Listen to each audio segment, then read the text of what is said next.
Project Borealis. After 5 long years, along with the release of Half-Life Alyx and Half-Life 1's 25th anniversary, we finally got a playable Project Borealis game.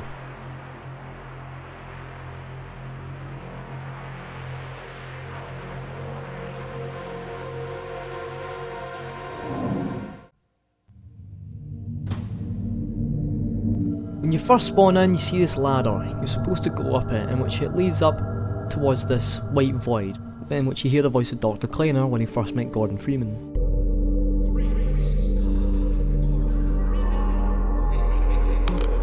After entering this white void, you find yourself in a familiar place, being the starting area of Ravenholm, in which you get your HEV suit.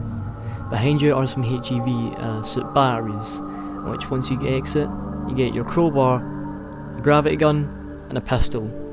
Eventually, after walking forward, you'll see the familiar looking zombie that you'd see at the start of the chapter, in which you can shoot him, along with a zombie hanging from a tree who's still alive, being an obvious reference to the hanging pair of legs that you'd find at the start of the chapter as well. Eventually, a group of zombies will burst out of a room, in which you obviously have to shoot them, but instead, my gameplay, they all somehow killed themselves with a fucking barrel.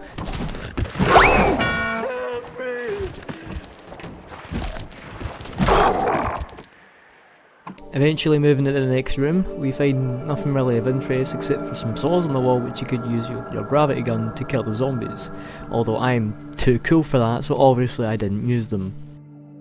The hallway next to us, there are some boards blocking our way which we can use our gravity gun to throw them away, which in this next room there's a bunch of head crabs which you have to kill.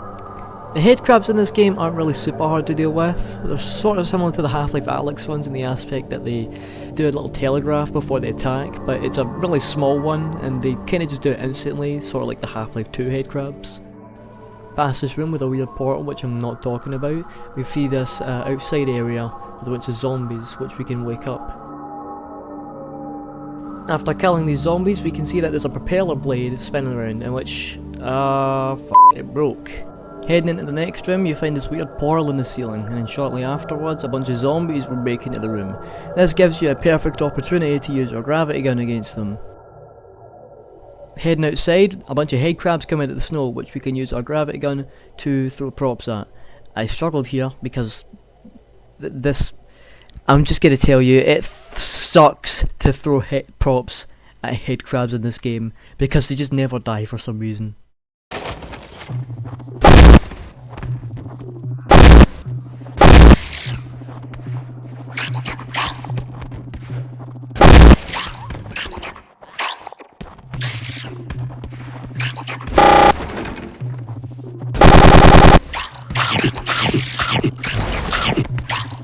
Entering the next room, you get jumped by a head crab and a couple zombies in the room.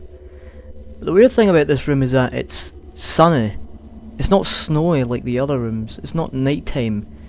The sunlight is peering in through the windows as if the sun has just risen. After defeating the last zombie, you walk up to this barricade, in which there's actually a door which you can go through, but you need to move all the props off with your gravity gun. Getting outside yet again, you find yourself back in the snowy tundras of Ravenholm. Except it's not actually Ravenholm, because if you look up, you can see the entrance to the Borealis. The Borealis is a ship made by Aperture Science. They conducted an experiment which included sending a bunch of people on the ship and then teleporting it away somewhere, in which then it kinda disappeared forever, until in Half-Life 2 Episode 2 when it was rediscovered by the Resistance. Apparently it has time travelling abilities, which is why Ravenholm looks like this. You can also find references to it in Portal 2.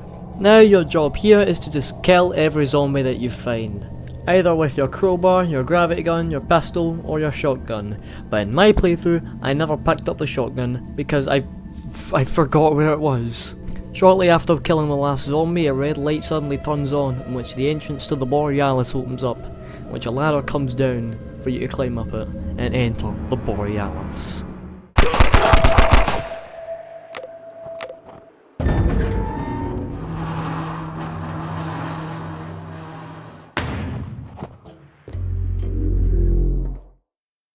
Gordon? Now, what did I think of Project Borealis? Well, I thought it was pretty cool. I thought the zombies were cool. I thought the head crabs were cool. I like the textures. I like the snow deformation. One of the problems I had was with the performance. Because I had to turn down the settings, but that's probably because my PC sucks. And even then, it was still sort of laggy, but it didn't really bother me. I like they sort of recreated the faces under the zombies, which it looks really cool and gory. And I was hoping it would be a bit longer so we could see a bit more enemies like the fast zombies or the poison zombies. But other than that, the mod was cool.